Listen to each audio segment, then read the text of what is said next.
The following episode of TOFOP is rated MA for mature audiences. It may contain sexual references, time travel references, allegations of bin misconduct, and mild coarse language. TOFOP advises that this episode is not suitable for anyone under the age of 15 or anyone who thinks a comedy conversation between two old mates sounds like a terrible idea for a show. Minors must be accompanied by a parent or guardian. This is John Deek speaking.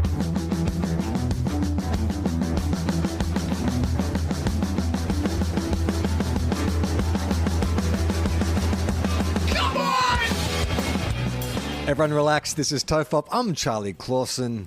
I'm Wil Anderson. Hello and thank you for watching. Now, I just need to mention right up the top here, Charlie, that we often do a segment at the top of the show called What's Podcast Mike Wearing? Yeah. And last week, we skipped straight into the episode, didn't mention at all what Podcast Mike is wearing. And I think that has been a direct insult to Podcast Mike, because what I have noticed about what Podcast Mike is wearing tonight is it's the exact same outfit that Podcast Mike was wearing last week on the podcast that did not get talked about. So there's two theories on this. Yeah. One is that he really wished it was talked about last week and he's like, well, fuck this, I'm going to wear it again and I'm going to make them talk about it. Or he thinks he now has a uniform he can wear to the podcast that we won't comment upon. Like, it's kind of his invisible cloak. So which of those two do you suspect it is? Well, is there a third option? Is it Carl Stefanovic kind of like comment on misogyny and the expectations of women to dress a certain way and men can wear whatever they want?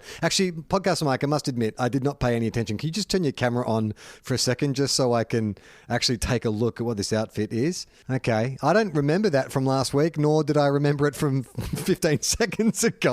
Give me a thumbs up if I am correct, though, Podcast Mike, that you're wearing the exact same jumper as you were last week. Give me a thumbs up. Yep, correct. So, because I did notice it last time, because it has an American flag on it, and then it has the logo that says Detroit Iron. Yeah. And I remember at the time going, I'm not sure what this is, what it's about. Is it celebrating the city of Detroit? And are they famous for their iron? I know they make cars in Detroit. Maybe they use iron in the car making process. What is the Detroit iron Or is it in relation to? I mean, if you put like a camo cap on Podcast Mike, you could say he was MAGA. Like, it's like a long sleeve, rusty red a shirt with Detroit Iron with a big American flag. If you just put a camo cap on him, I'd be like, oh yeah, that's a Trump supporter for sure. Yeah, he's got an American flag.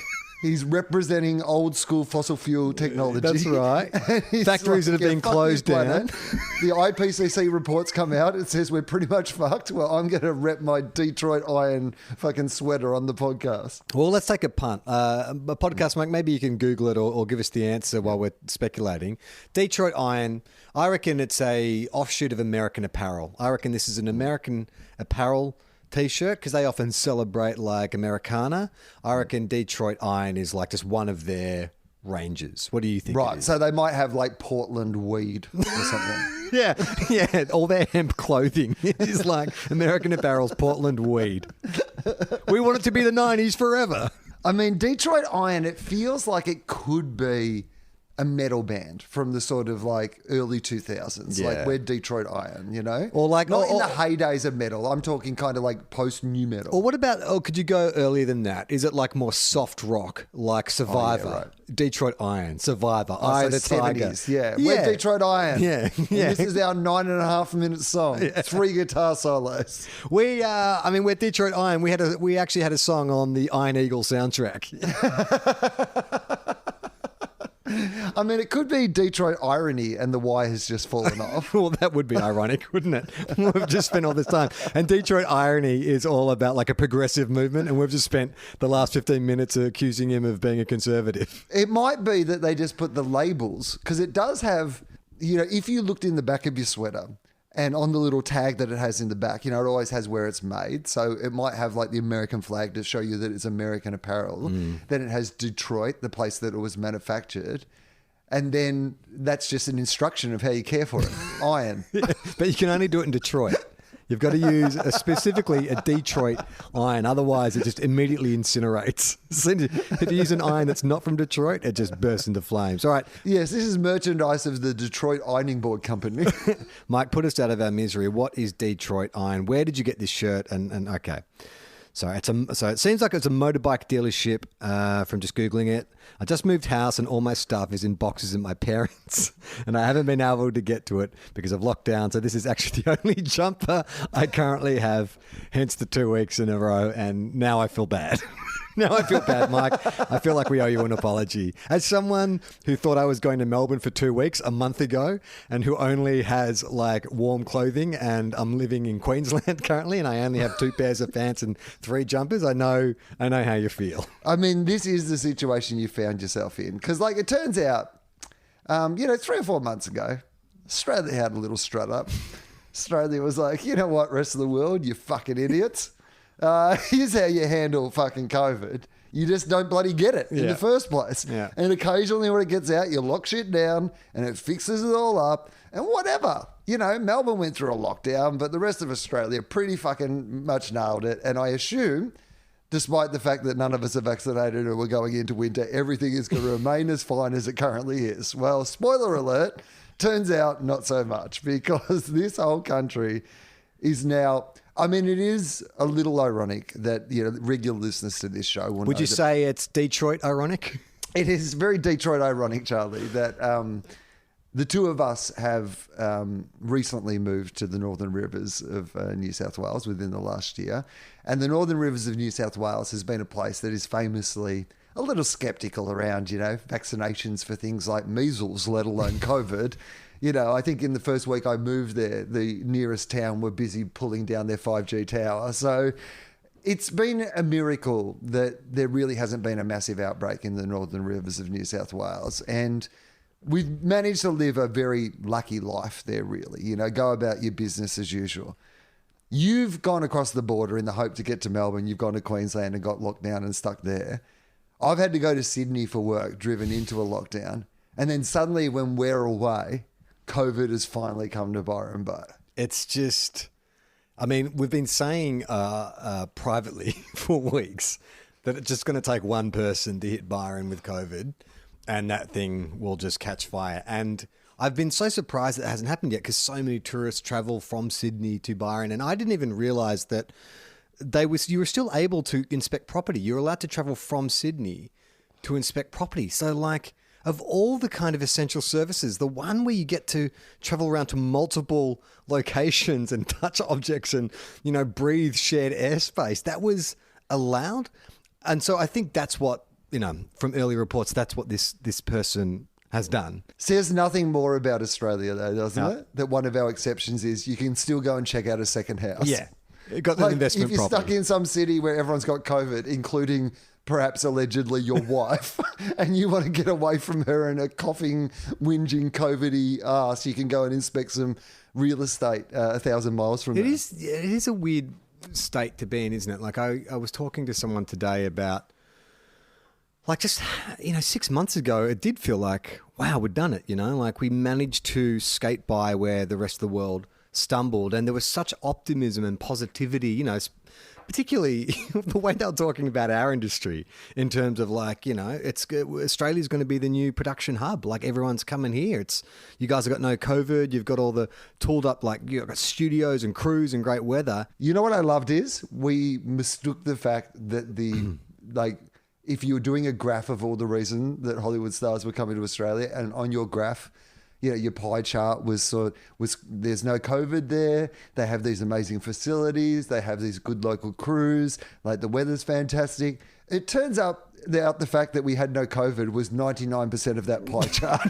And as soon as that wasn't existing anymore, people were like, oh, you know what? There's pretty good studios and crews in Hollywood too. You know what we are? We are the Matt Damon character. And Matt Damon's appropriate. We are the Matt Damon character from The Talented Mr. Ripley.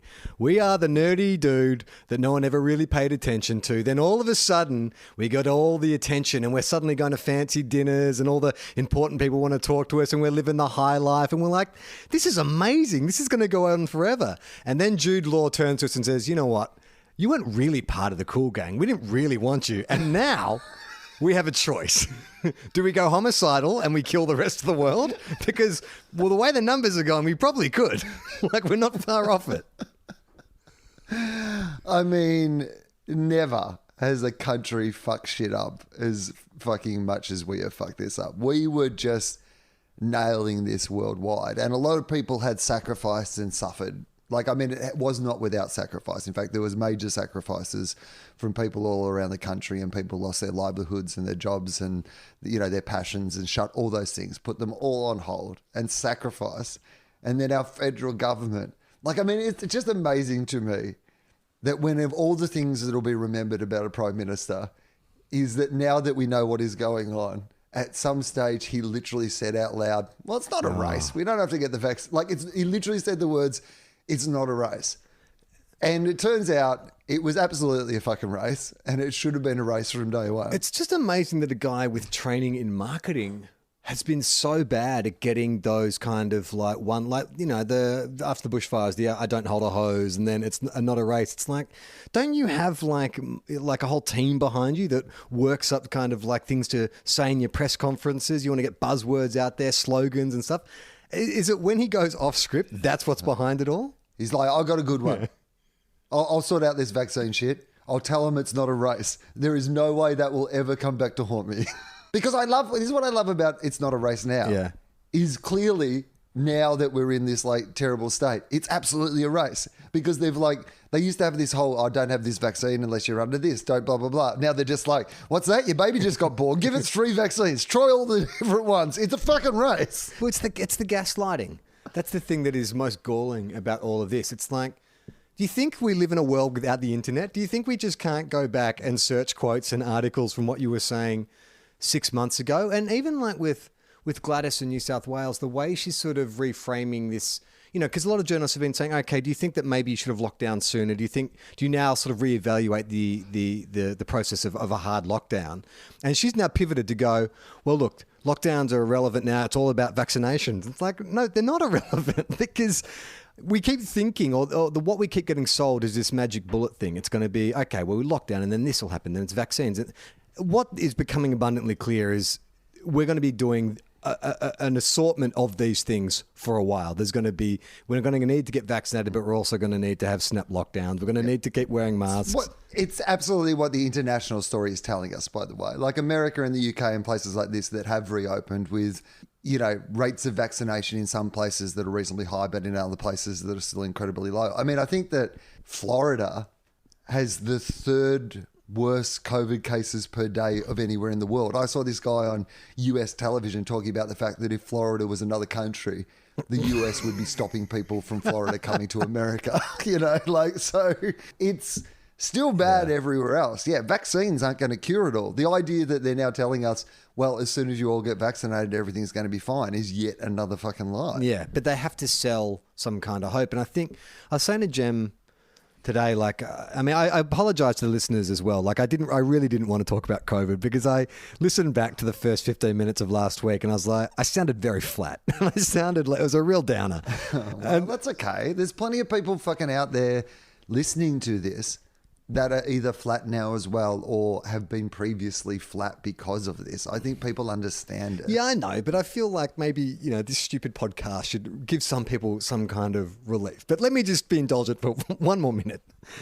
It's the existential crisis. The fact that there is no obvious solution to this. There is no silver bullet. There is no obvious happy ending.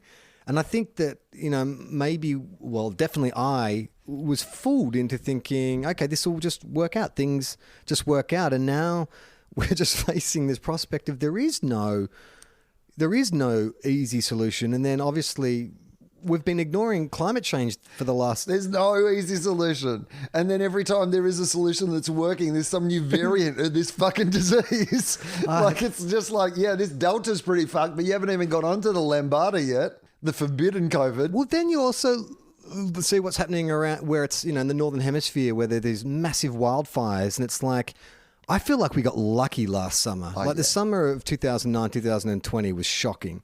And we got by. And I think that was a cause for optimism as well. It's like, oh, you know, look, COVID seems to be relatively under control and we haven't had a bushfire season. But I mean, can you imagine what it's going to be like if we're still in this situation and there's also those massive bushfires where smoke is engulfing the major cities? Like, it's scary. It's scary shit.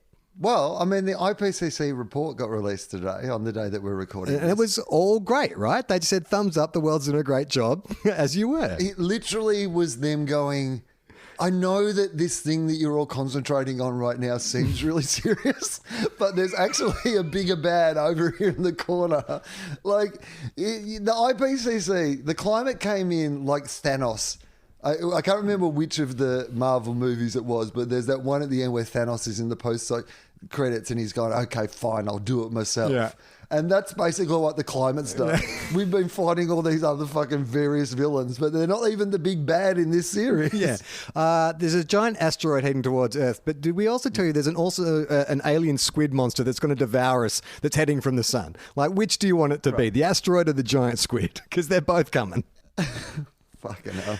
Well, let's change tact. A listener has sent in this email. Normally we save the emails for the end, but this is good content for TOFOP, and I thought this is right up our alley. This is from Geordie, who says, hey, here's another tantalising TOFOP tidbit. I love the show and have been listening since 161, The Basement of Hell, where you dissected the TV show Passions through the medium of Wikipedia.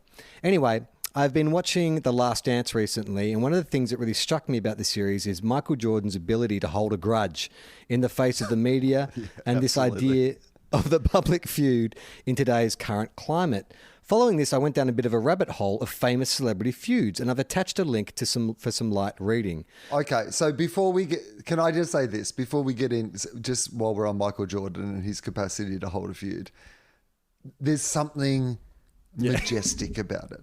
That one of the greatest athletes of all time, a guy who literally soared above all other humans, like not only did he have feuds, but he would often manufacture feuds with people just so it could drive and motivate him. Like, so you'd just be some innocent other player from some other basketball team, and then suddenly the world's greatest basketballer would be like, hey, you.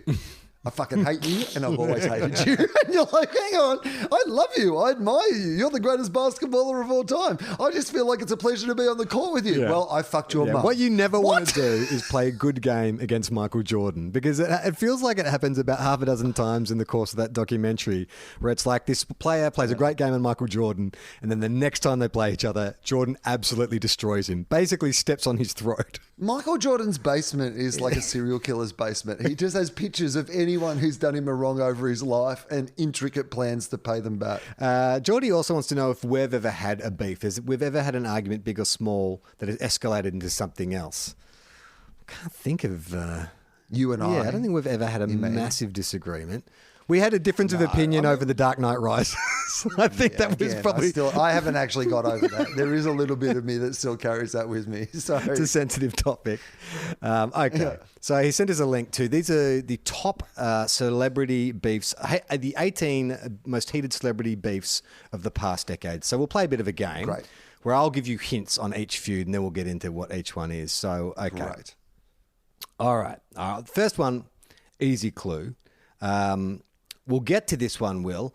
I'm going to let you finish, but first I want to get to this article. Kanye and Taylor Swift. It's difficult to forget the viral moment when rapper Kanye West interrupted Taylor Swift's VMA acceptance speech in 2009, a moment that fueled one of the most famous battles of the decade.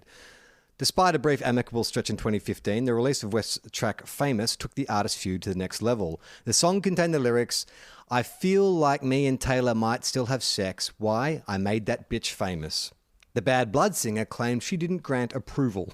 Do you have to grant approval to be referenced in a song?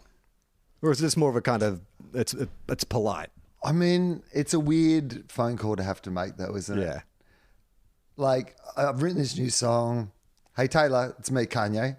I've written this new song and I'm just going to say that I reckon we still might fuck sometime because I made you famous. Are you cool with that? Yeah, sure. Swift retaliated in her acceptance speech in 2016 by saying, as the first woman to win Album of the Year at the Grammys twice, I want to say to all the young women out there, there are going to be people along the way who will try to undercut your success or take credit for your accomplishments or your fame. I mean, that's not really That's a very generic kind of empowering statement. I don't know. You could say that was directly aimed at Kanye. Could you? Yeah, no. If she got out like a giant sort of strap-on dildo and strapped it to the front of her. Oh no, she's like got some harness, and then she attaches the award that she's just won to the harness, and then she says, "And by the way, Kanye, bend over, I'm coming over." Then that is a direct retaliation to Kanye. Well, interestingly, Will, you said that would be an awkward conversation for them to have. Reportedly, Kanye did call Taylor Swift to let her know because Kim Kardashian interjected in 2016 by leaking a recording of a phone call in which Swift approved the lyrics. The Reputation singer again denied giving West the go-ahead. In 2016, the Life of Pablo rapper dropped the famous music video which depicted Swift as a naked wax figure laying in bed with a rapper. The pop star opened up about her efforts to reconcile the relationship in 2015 and her disappointment with the feud. From the feud from 2015 in an interview she did with Rolling Stone in 2019. Getting close to you, earning your trust, detonating you. I really don't want to talk about it anymore because I get worked up and I don't want to talk about negative shit, Swift told Rolling Stone. Who wins that beef? Taylor Swift. Does she? Yeah, absolutely she wins that beef. Why? High moral ground, not talk. But she didn't fire back. Yeah, absolutely. And that's why she wins. Like Kanye was the one who did the wrong thing in the first place. And then he dissed her again. He doubled down. So by not engaging in it, she has won that battle. I should also credit the author of this article. It's from insider.com. This is Claudia Willen, who I am completely... I'm doing a Daily Mail. Just basically reading her article and claiming it as our content. Okay, next clue. These two stars. Okay, Will, what is the opposite of abstinence in the country? Sex in the City. Who are the feuding stars from Sex in the City? Sarah Jessica Parker. Correct. And the one who played... so Cynthia Nixon's still in it, so it wasn't her. It wasn't the one with the mousy brown hair. It was the blonde girl who was like the promiscuous character on the show. Yeah, co-star of your mate Anthony McCarthy in Mannequin. Her name is Kim Cattrall. When fans started to catch wind of a potential third HBO Sex and the City movie in 2016, Kim Cattrall said that she wouldn't participate. Co-star Sarah Jessica Parker denied any hard feelings. It was so heartbreaking to me that there was this narrative about Kim and myself because it just didn't reflect anything that happened on set. Nobody asked those questions of shows with men. Isn't that interesting? Parker said in an interview good with stuff. Time. Well done. Good. Well done. Nice pivot. SJP. Yeah, funny. You wouldn't say this about a show about men who hate each other, would you? Yeah, ask the guys from Entourage if they all hate Turtle. I bet you're never going to answer there. After the official announcement that there wouldn't be a third Sex and the City, the Daily Mail reported that the movie was torpedoed by Kim Cattrall's outrageous demands. I think Sarah Jessica Parker's onto something. This sounds like they're trying to set up a very tabloid catfight. Right, and possibly based on seeing Sex and the City too, because I like the TV series. The second movie in particular is fucking unwatchable. It's so bad. Maybe Kim Cattrall's outrageous demand was a better script than they got for the previous movie. Cattrall told Piers Morgan, "This is really where I take to task the people from Sex and the City, and specifically SJP, in that I think she could have been nicer. I really think she should have been nicer. I don't know what her issue is. I never have." In a 2018 interview with Andy Cohen, Parker said that she was heartbroken about the animosity between the co-stars. It's sad, but I always think what ties us together was a singular experience. It was a professional experience, but it became personal. When Cattrall's brother passed away in 2018, Parker sent her condolences to her former star. Cattrall responded with an Instagram post dismissing her former co-star's words. "I don't need your love or your support at this time, Sarah Jessica Parker. My mum asked me today, when will Sarah Jessica Parker, that hypocrite, leave you alone?" Fuck. I mean, if mum didn't say that, she's just been pulled into a fight that she didn't deserve. All right, who wins that one? Yeah, okay. So this is a really hard one to pick because it feels to me that there's got to be some sort of beef, right? Like where there's smoke, there's fire, it feels like. With like Kim Cattrall seems very upset. Sensitive. Like the fact that if someone reaches out upon the death of a sibling or a loved one and you're immediate reaction is go on social media and go, no, fuck you. You would feel like that person feels like a lot of harm has been done to them. Yeah. The fact that Sarah Jessica Parker seems to live in this world where nothing's ever gone wrong, there's no acknowledgement of it at all, says to me that I'm probably thinking that Kim Cattrall is closer to the truth than SJP. Because if I agree. SJP was a bit like, yeah, we never got on like a house on fire, but like I love with all my heart, and like different people work on projects and these sort of things. We're never going to be best friends, but we'll always be bonded by this experience. You'd be like, okay. But the fact that she's like, don't know what you're talking about. We're best friends, whatever. Like the best of all friends. It's got an element of like sociopathic kind of behavior, right? That you are living in this world where no, I'm just so heartbroken and everything's wonderful. Well, clearly it's not, because this person keeps saying that you're really mean to them. Like, surely you would at least go, look, maybe I didn't behave in a certain way. I didn't think I was doing anything wrong, but clearly she's upset. But she's not saying that. And then No, there's no sort of, I see how upset she is, and I'm so disappointed about that. And if things that I've done in my past have led to that, I did not ever mean that to be the case, but I absolutely own that behavior and hope that we can have a better relationship going forward. Like any of that sort of shit, even if you don't mean it, that's what you would say. Yeah. Whereas like SJP seems to be living in a world where she's like, I don't know what you're talking about. I'm married to Ferris Bueller, so whatever. All right, right. So rather than who won the beef, I'm going to make you, you're the judge of Judy. You get to determine who's in the right. So you're saying on all available evidence that Kim Cattrall is in the right. Kim Cattrall. Okay, your award damages. Okay. Have you got a gavel? In the court of TOFOP, I find for Kim Cattrall. Okay, next feud. Rappers Pusha T and Drake have used their music to fuel their feud. Now, I feel like in hip-hop, like isn't 90% of hip-hop fueled by beefs? I mean, are we going to get to Eminem and Machine Gun Kelly if we keep going down this list? Because it feels to me, or Eminem and pretty much everybody, that he shouts out on any of his albums, to be honest. Yeah. Anyone who, I mean, even if you say something nice about Eminem, he tends to like write some kind of retaliatory song. Yeah. Fucking Snoop said I was the best rapper of all time. Fuck you. Smoking doobies like my dick. You're like, hang on.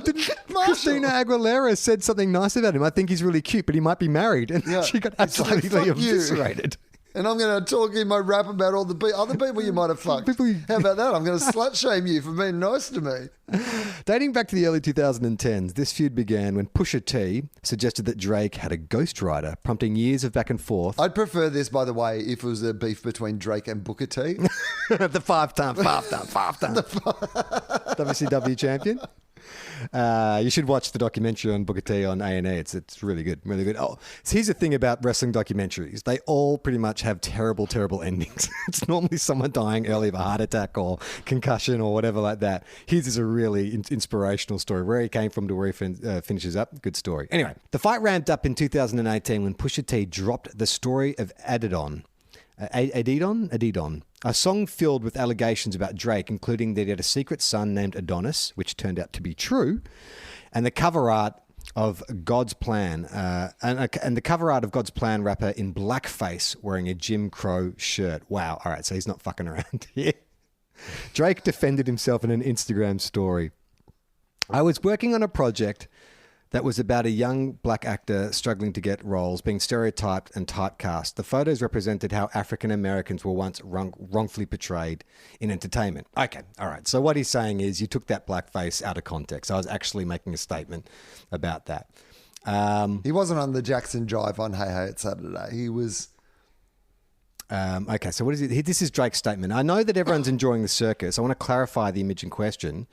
This was not from a clothing brand shoot or my music career. Can you imagine if it was? In Australia, it probably would be, unfortunately. This picture is from 2007, a time in my life where I was an actor and I was working on a project that was about a young black actor struggling to get roles. The photos represented how African Americans were once wrongfully portrayed in entertainment. Me and my best friend at the time, who was also an actor from Sudan, were attempting to use our voice to bring awareness to the issue we dealt with all the time as young black actors at auditions. This was not to highlight This was to highlight and raise our frustrations with not always getting a fair chance in the industry and to make a point that the struggle for black actors has not changed much. Okay, Will, this is a controversial. Which way are you going to rule in this one? Pusha T or Drake? Regardless of... So, here's the thing. Pusha T, it's been proved that Drake had a kid, right? Yeah. So... his word has some credibility in the court. Yeah. One of the things that he rapped about has turned out to be true. Now, does that mean that the other thing that he's rapping about, I don't know, like Drake's explanation is a good explanation. That's what I would say. It is very credible. He was an actor.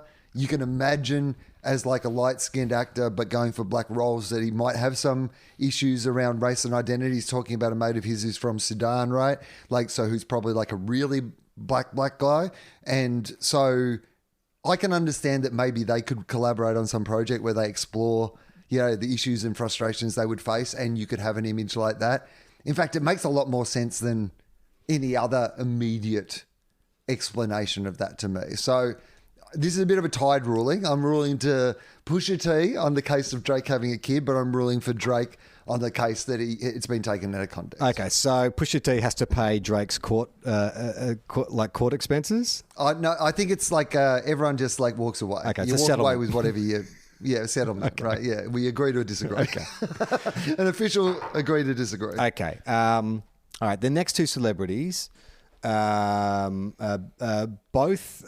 I would say, both the epitome of privileged white women. One is of a boomer generation and one is of a Gen X generation. One is a prison bird. The other is was formerly married to a rock star. So Sharon Osbourne? No.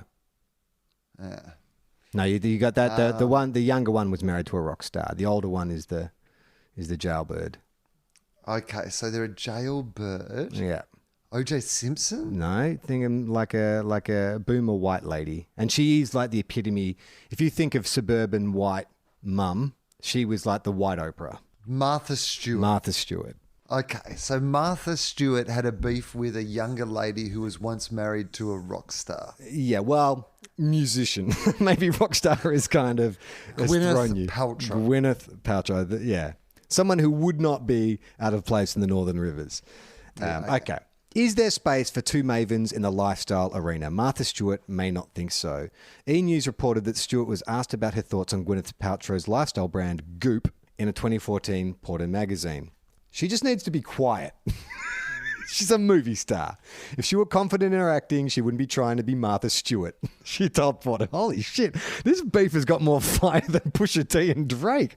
Holy cow. Is this straight after Martha's come out of prison? It sounds like it. She's still in prison mode. Yeah, she's got like the She shiv thinks she's in the tucked yard. into her sock. She has to fucking throw down and own some territory. This is too much, Martha.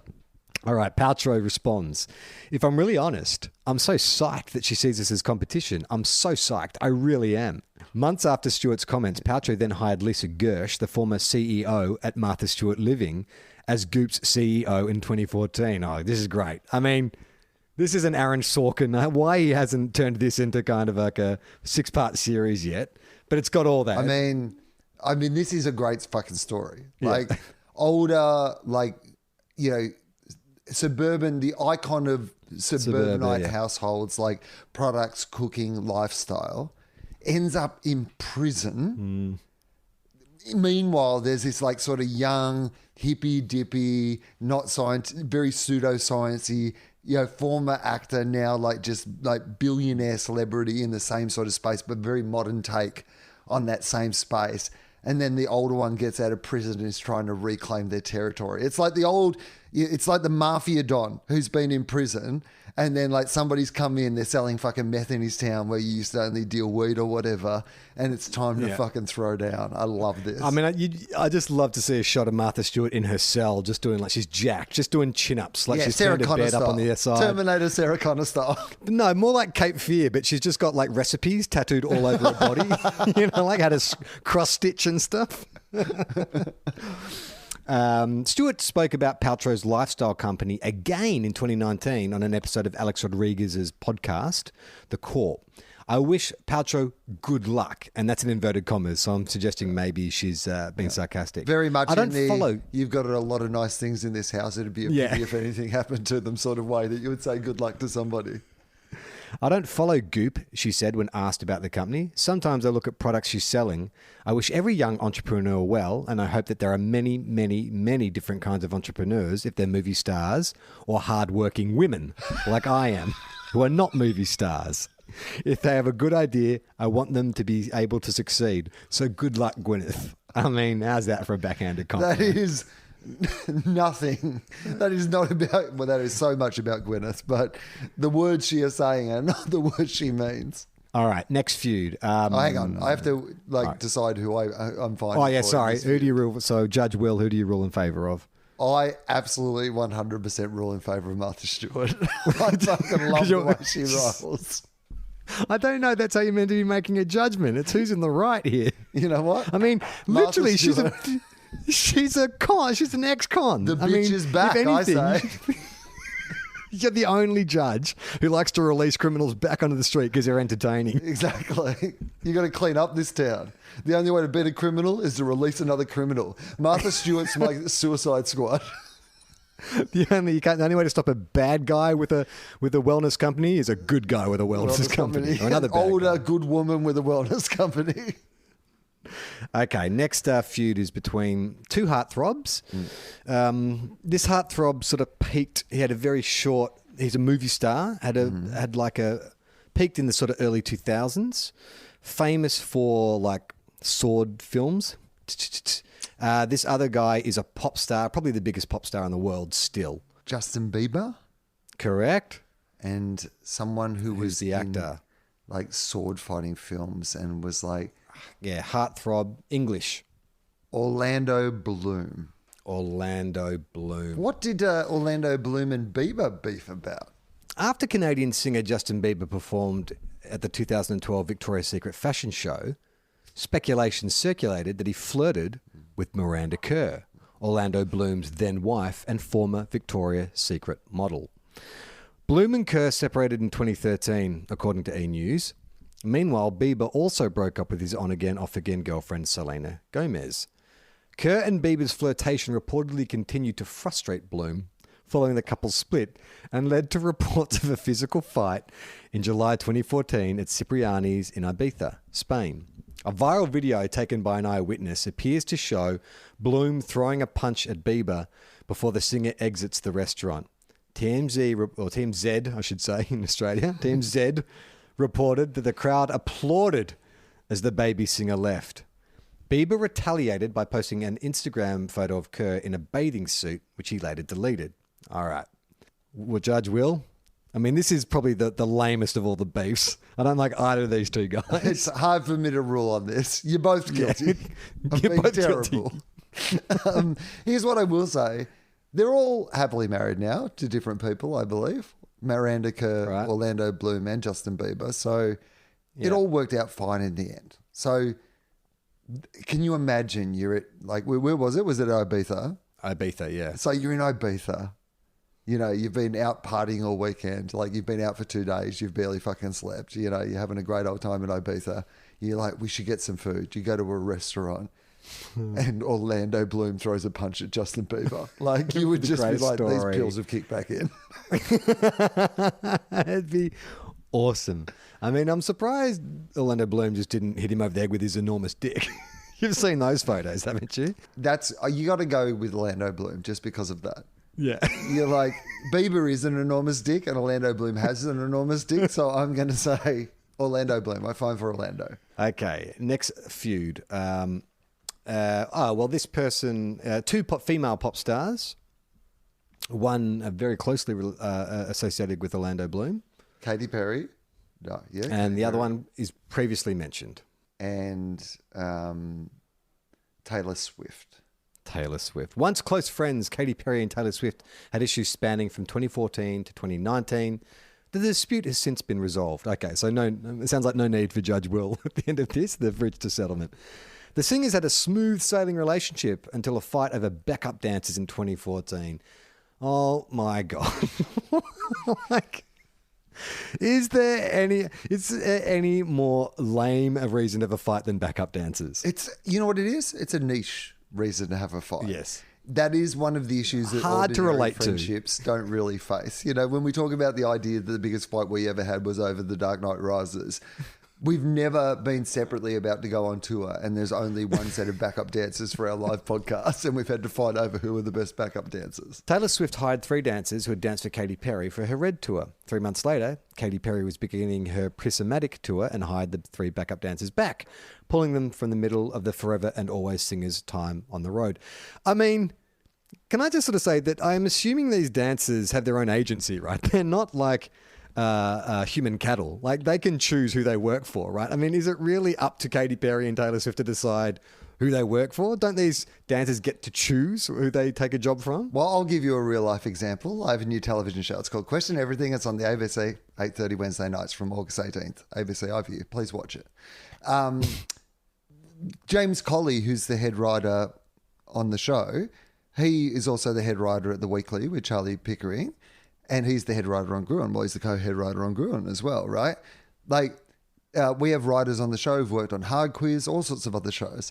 By the logic of Katy Perry and Taylor Swift, I would have to get in a feud with Tom Gleeson and Charlie Pickering and also myself. Like, because I'd be like, no, you can't work on these other shows. You've just got to work on this one show. No, those people have, like you said, you can't, and it's, you know, if someone's good, you want them to work on, particularly if you're friends with somebody, you're like, yeah, I would also love to use that person that you use or vice versa because we both think they're great and we would like to give them an opportunity. I think this is an unreasonable request unless they had tours starting at the exact same time. So I guess if my show was going up against Charlie Pickering's show and then like 2 parents fighting over who's going to be able to keep the dog, like, you know, we basically put James Colley in the middle of the room and Charlie stood on one side and yelled at him and I stood on the other side and tried to lure him towards me and we just decided who they went to. That would be closer. And do you think that's the scenario? Or is it just that they're touring at different times and so it doesn't matter, they can work on either show? Well, they're touring, no, it sounds like they're touring at the same time, right? Okay. At least one tour started in the middle of another tour. But if it's a case of getting poached, headhunted, like I'm assuming for you to leave a tour, you'd have to be offered more money, right? Like for you to suddenly quit employment, like you're not going to pack your bags and stuff if it's the same money. I imagine you're getting headhunted in a way, or better conditions or better treatment or something like that. Right. There's got to be some compelling reason, doesn't there? Because if you just take the 2 industries, like, you know, you're choosing between jobs, you're like, I'm either going to be a backup like dancer for Taylor Swift or I'm going to be a backup dancer for Katy Perry. They're both, you're like, oh, these will be good jobs for many years to come, right? Yeah. Like, I can work for this person. They're super successful. They'll always be out on the road doing shows. They'll be fun shows to do. Maybe it just comes down to a preference over music. Like, if you're a backup dancer, the one thing you have to do is hear the same music every night, but also maybe dance. Like, maybe there's better dancing in a Katy Perry show than there is in a better Taylor Swift choreographer. Show. You're probably working with a better whoever's choreographing the show. It's like, well, I like working with that choreographer. She's much better than the other guy. And out of the 2, and I don't mean this in a mean way, but like clearly Taylor Swift is the better natural musician out of the 2. Yeah. So I would suggest there's probably times at a Taylor Swift concert where she just like plays the guitar and sings a song and like the stage, but Katy Perry's not doing that. Katy Perry understands that people are going along for a mixture of the music and the spectacle, entertainment. So I reckon if you're a backup dancer for Katy Perry, you're like, it's great. I'm on stage all night long. Swift released the track Bad Blood as part of her 1989 album. During an interview with Rolling Stone, she revealed the track was about another female artist. Oh, we're just straight up enemies, she said. And it wasn't even about a guy. It had to do with business. She basically tried to sabotage an entire arena tour. She tried to hire a bunch of people out from under me. The next day, Perry posted a tweet, which many fans speculated was about Swift. She said, "Watch out for Regina George in sheep's clothing." What does that mean? Who's Regina George? I don't know. I'm going to Google it, though, and see if it comes up. Regina George. The 2 stars slid in several more public comments, including Perry's carpool karaoke interview, which Regina George is a character from the movie Mean Girls. Ah, okay, right. Oh, yeah, I can sort of see that. Taylor Swift sort of resembles Rachel McAdams. The Dark Horse singer, Katy Perry, issued an apology in 2017 via her YouTube live stream. She also sent Swift an olive branch in 2018, which is a symbol of peace. Thank you for the clarification. I wasn't sure. So she literally sent her an olive branch. Yeah. So a literal, not figurative olive branch. Yeah, but she also sent it in a dead dove's mouth. So it's a little aggressive as well. Remaining speculation of the feud were laid to rest in 2019 when Perry posted an Instagram of cookies from Swift's kitchen captioned, "Feels good, Taylor Swift," and appeared in Swift's music video for the song "You Need to Calm Down." Well, that's you know what? That's a nice story. I'm glad that they've managed to work out their differences. Can you make a ruling on that? Is like everyone, again, I guess there's no, like, everyone just walk away. It sounds like you guys have resolved this. I rule in favour of the backup dancers. Yeah, exactly. Give them a raise. Oh, Will. Finally, we get to a feud that you and I can really sink our teeth into. You must know about this feud because it stars one of our most beloved celebrities on TOFOP. Russell Crowe? No. Who is the guy we talk about more than any other celebrity? We talked about him last week, in fact. Keanu Reeves. No! The Rock. He's The Rock. You know who he was in a feud with? Pretty well publicised. Vin Diesel. Vin Diesel and Dwayne The Rock Johnson butted heads while filming The Fate of the Furious. And I mean... By the way, I watched F9 the other night, and I mean, I know this is the point, but you still have to comment on the fact that sometimes you're just like, remember in the first movie, you were all just like streetcar racers and car thieves and stuff, and now you're supercomputer hackers and you're flying cars in space and shit, and you just know how to do it all, just naturally. It's amazing. It's actually what they've managed to do from the first of those movies where they've just gone, if we just gradually make these more and more extreme every time, I think the audience will just go with it, and they absolutely have. While filming The Fate of the Furious in 2017, Dwayne The Rock Johnson posted an Instagram with a pointed message about his co-star Vin Diesel. "My female co-stars are always amazing, and I love them. My male co-stars, however, they're a different story. Some conduct themselves as stand-up men and true professionals, while others don't. The ones that don't are too chicken shit to do anything about it anyway, candy ass," Johnson said, according to Time. The post has since been deleted. Diesel reportedly confronted Johnson the day after he published the post, which led to an argument. 2 days later, the former professional wrestler posted another one on Instagram. "Family is going to have differences of opinion and fundamental core beliefs. To me, conflict can be a good thing when it's followed by great resolution. I was raised on healthy conflict and I welcome it. And like any family, we get better from it," wrote Johnson, as reported by Entertainment Tonight. The two stars continued with a pointed back and forth on Instagram, but matters had cooled by April 2017. "We still love each other. That's my boy. When I was making that difficult decision, should there be a Fast and the Furious 8 or not, I called Dwayne and I said, brother, I will be there shoulder to shoulder with you to make sure it's the best movie in history." And he delivered, Diesel said on the red carpet, according to Vanity Fair. I mean... The best movie in history. The fact that he said, when I was making that difficult decision, should there be an 8 or not? Now, look, you might be referring to the fact that Paul Walker died. Maybe that's what he's saying. Like, do we make another movie after Paul's died? But I think it's not a difficult decision once the studio just backs up that money truck on your doorstep and says, here, go buy yourself an island. Buy 2. But also, why would you stop making these movies? You have your own extended universe now. Like, they are like Marvel heroes. You've created a franchise from the ground up. You should never stop making these films. Like, people clearly just want you to keep making these films. So, secondly, what I love is, but let's take Vin Diesel on face value here, right? So he's just like, maybe he is genuinely, upset about the Paul Walker thing. Well, I'm sure he absolutely was, but like, let's say that's part of it. And then he's like troubled by the fact that him and Dwayne aren't really getting along in the way that they, should be. And then he just wakes up one day and he's like, you know what though? I think I've got a story to tell. It's about family. And I think it's important that people learn a story about family. And I'm going to have to call Dwayne and I'm going to have to tell him, hey buddy, I need you to make the greatest movie of all time. We're remaking Citizen Kane? No. Fast and the Furious 8. Too Fate, Too Furious. Rosebud is his muscle car. That wasn't it called? That was the Fate of the Furious, I imagine. I forget. I think I've only seen 2 or 3 Fast and Furious films. I'm not sure where they... Dude, they are... I mean, they're ridiculous.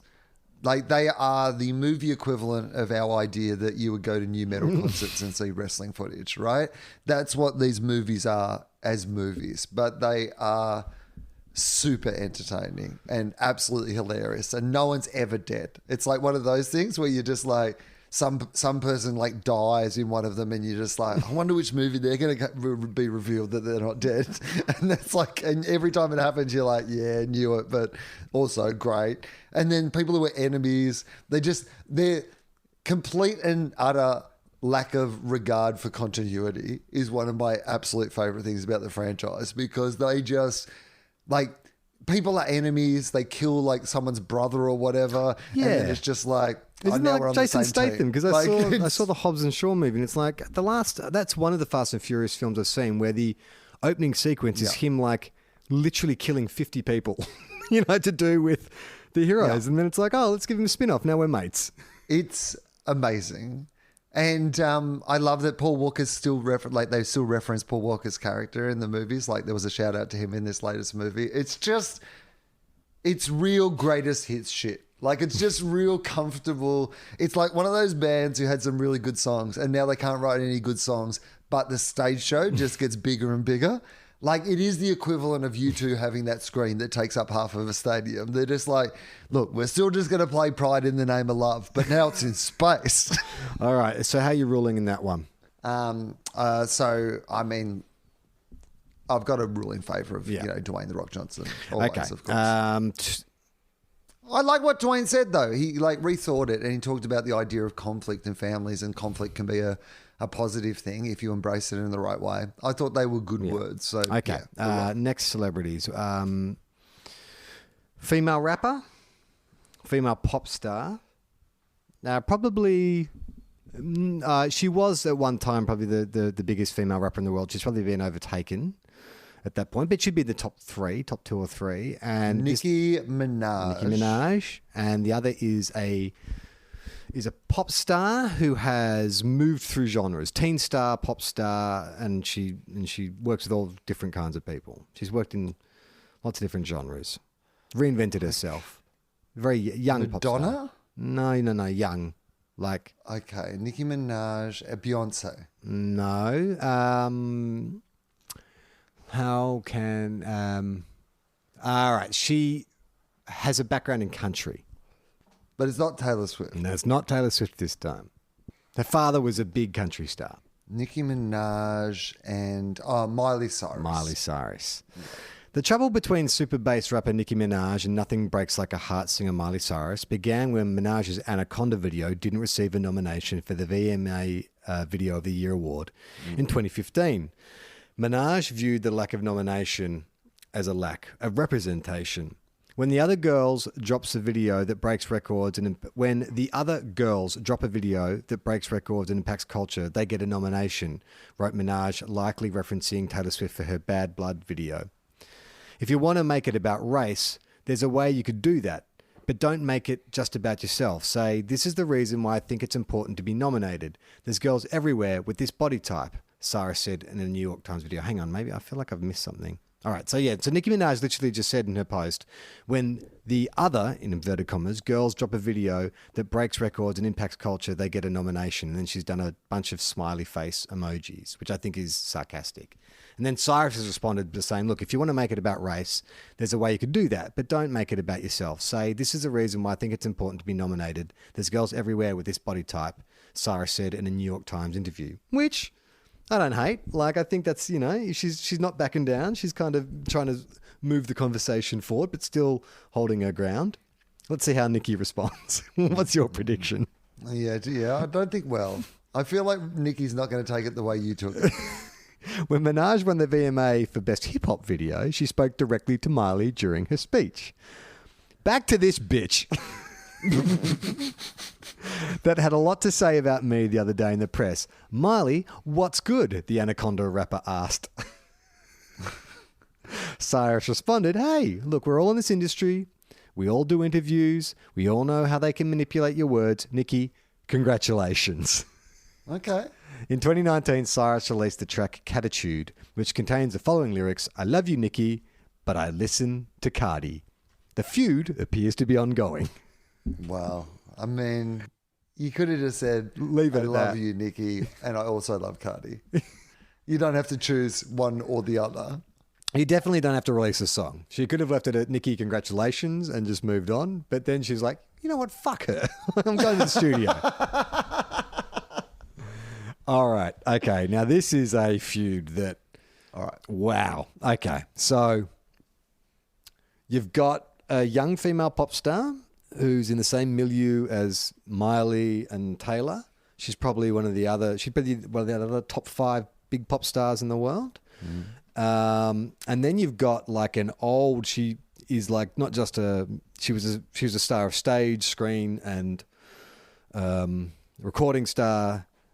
One of the old school diva. Like she was one of the original, like in the 70s and 80s. I think she's even an Oscar winner. And not Barbara Streisand. She's kind of like the rock and roll Barbara Streisand. The rock and roll Barbara... Patti Smith? Okay, maybe rock and roll is too strong a word. She's like a cooler version of Barbara Streisand. But she was like a rock star. She was like a... She wasn't a rock star. She released a rock album. She's probably more known as an actor and like a musical theatre type lady. But she was cool in her day. Bette Midler. Bette Midler. Versus... And I never knew about this feud. It's fantastic. So it's got to be like a Britney or a Christina Aguilera or... No. Of the current female pop stars, like of the Miley Cyrus, Taylor Swift, not she's not an elder stateswoman. Okay, I'll give you a hint. She's also, if you were to order a coffee, you might order her. Okay. In America specifically. I don't think you really order it in Australia. Oh. But if you went into like Coffee Bean, you might ask for a venti, a latte, and Ariana. Oh, Grande. Yeah. Grande. Okay. Bette Midler expressed disapproval of Ariana Grande's image in a 2014 interview in The Telegraph, calling her so ridiculous. Oh. It's always surprising to see someone like Ariana Grande with that silly high voice, Jesus, a very wholesome voice, slithering around on a couch and looking so ridiculous. I mean, it's silly beyond belief, and I don't know who's telling her to do it.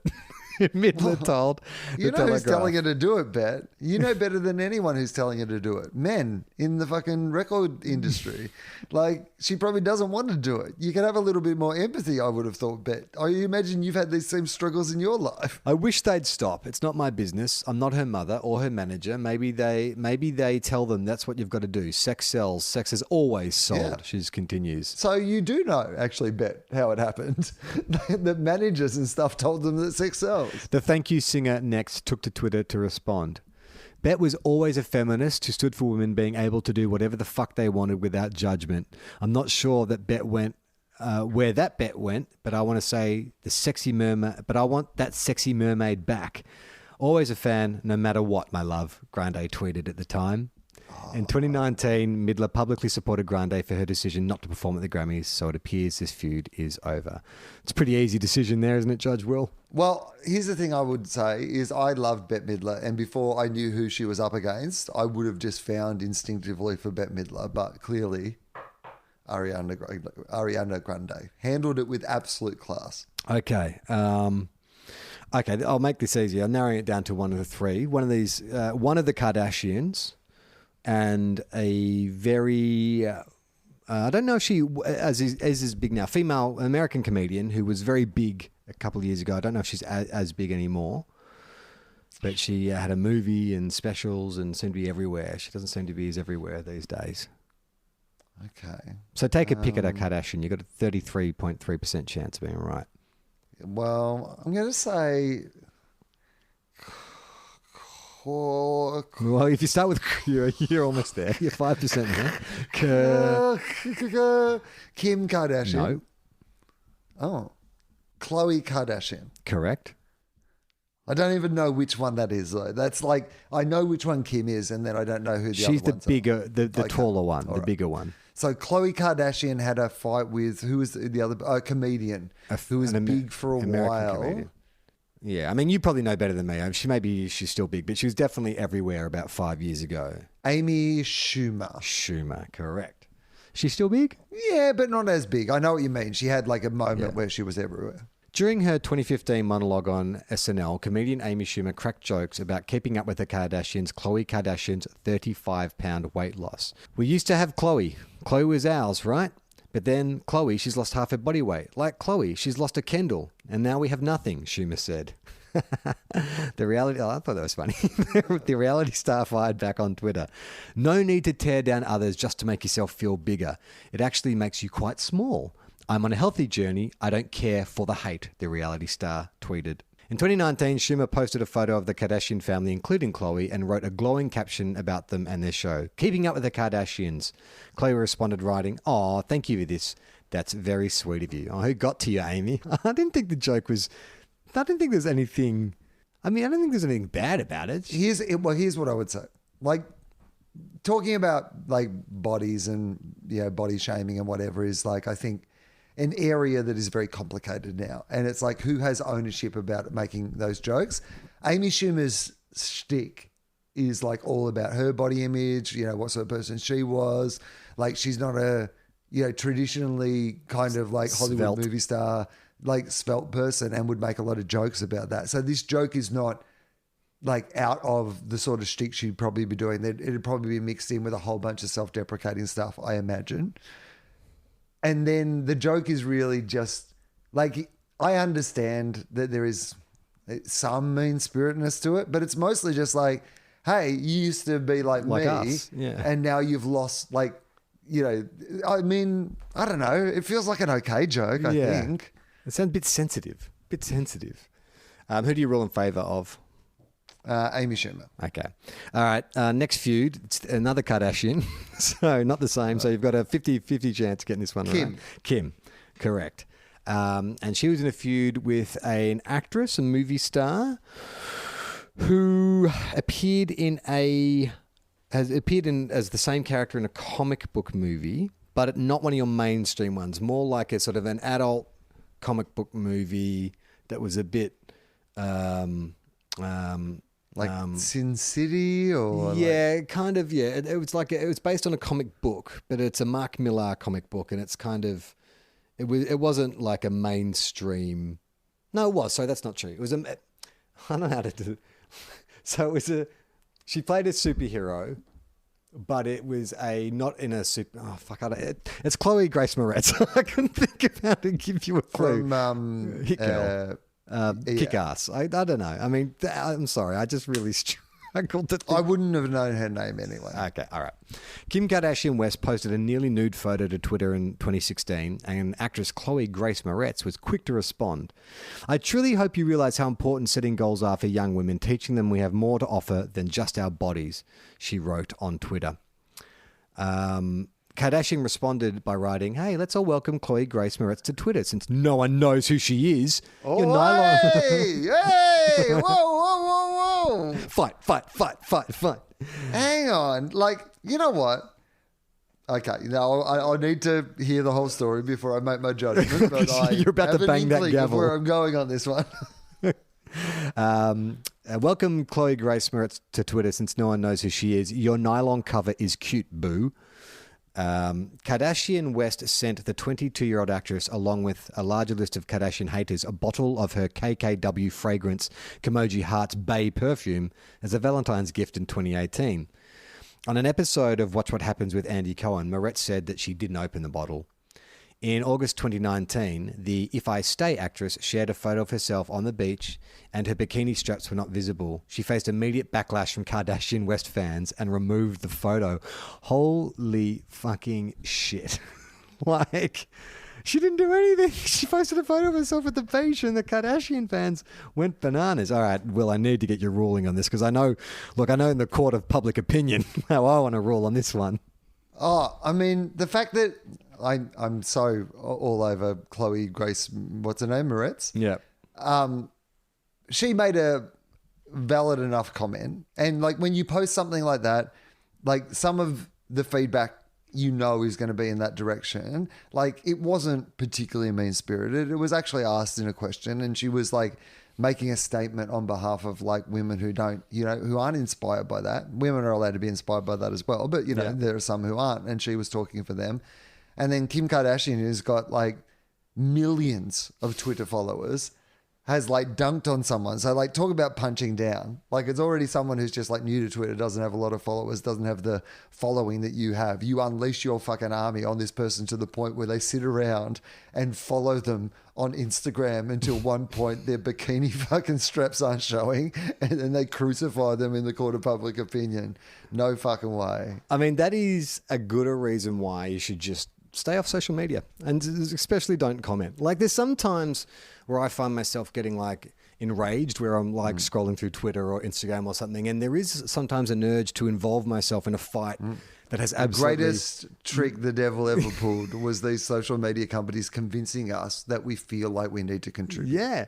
We don't. It's that rush of blood, and then I'm always like, no one needs to hear from me. I don't need to have an opinion on this. You can just put the phone down.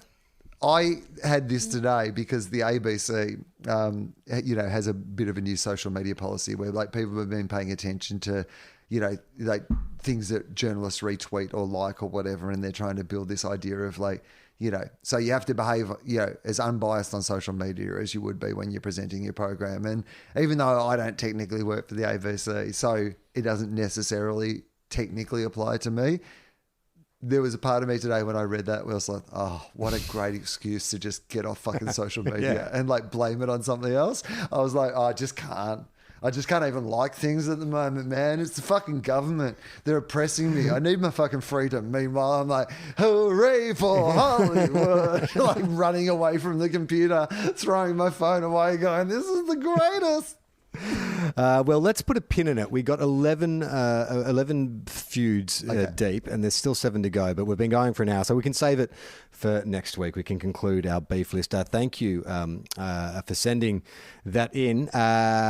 If you want to send us anything, you can go to tofop.com. There's an easy way to contact us there. You can also sign up for our newsletter, which I keep forgetting to promote, but every Friday we email a newsletter, which is a sort of summary of what's been happening at TOFOP during the week, and it also has links to our live show, which is, fingers crossed, still going to be happening in November. Tickets are on sale. There'll be a link in the episode description below. But our live shows are always great fun. We're going to have some great guests. It'll be a hoot and a holler, and it'll be a great way to celebrate our defeat of COVID and the fact that climate change has been averted.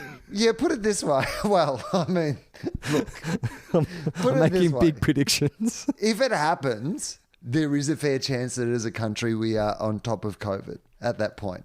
So imagine how fun that party's going to be. Haven't been able to perform live for years, like with our podcast. We've been wanting to do like a big live show, like since our 300th, which was like over a year ago now. Like if it happens, it's going to be awesome. So buy a ticket. And if it doesn't happen, then we'll all just commiserate together. And while you're at tofop.com, you can check out some of our other great podcasts. We have one called Willosophy. Who's on this week, Will? Luke McGregor. Rosehaven is back on the ABC on Wednesday nights and on ABC iView. It's a great show, but I love Luke McGregor. He's such a fun person to talk to, and we have a really good time. And I've posted a photo of young Luke on my social media that he sent to me because we talk about this particular photo in the episode. So if you want to know what all that is about, check out the photo and then listen to Luke McGregor on Willosophy. It's your week on TOFOP. Who have you got on TOFOP? One half of the Weekly Planet, Nick Mason, joins me on TOFOP. We recorded that earlier today, and it was great. We realised that it's kind of like that joke in The Simpsons, where it's like Oates and Garfunkel go on tour. It's all the kind of sidekicks of the more famous, more successful people on the podcast decide to get together and do their own thing. Man, he's one of the funniest people going around, so I'm very much looking forward to that. And then Two Guys, One Cup will be out tomorrow, every Thursday for Two Guys, One Cup. And if you want to see us on Instagram Live, we do our tips on Thursday afternoon. And also, I'm going to be doing another Instagram Live. Last week, it seemed to go pretty well. This week, hoping to have a special guest. Can't say whether or not that's going to happen just yet. And when it's going to be will be determined by this guest, if they can actually do it or not. But if not, it'll just be me. It was a lot of fun last time. We'll just do a Q&A. We can talk about stuff. Just a bit of a filler to take your minds off lockdown. I've learnt a few new songs on the ukulele. I can show you how I can play Losing My Religion on the ukulele. Very badly. But I've learnt the chords for Losing My Religion, which seems appropriate in these end of times. I have a new TV show on the ABC. It's called Question Everything. I would love if you gave it a look. Obviously, we're making it under lockdown conditions and no audience and, you know, a bunch of other things. So it's got some challenges, but I think it's going to be a really fun and interesting show to watch. So I would love if you check that out. And I do have shows, live shows, on sale. The ones that we had to move from June are on sale still for Sydney and Brisbane in October. Look. Oh, fuck me. Even I can't really summon a lot of enthusiasm to do this particular plug because, yeah, I know. But who knows? Like, maybe. Where are the tickets on sale now? Tickets are on sale at the moment still. Mike, put a link in the episode description along with the podcast festival one, but with a big question mark next to both. I mean, the podcast festival's in November. Yeah. These shows are in October. So I'm hopeful rather than optimistic. Well, look, get vaccinated. The vaccination rates continue on this path, and hopefully we'll be out of this by October. Thanks for listening. I'm Charlie Clausen. I'm Will Anderson.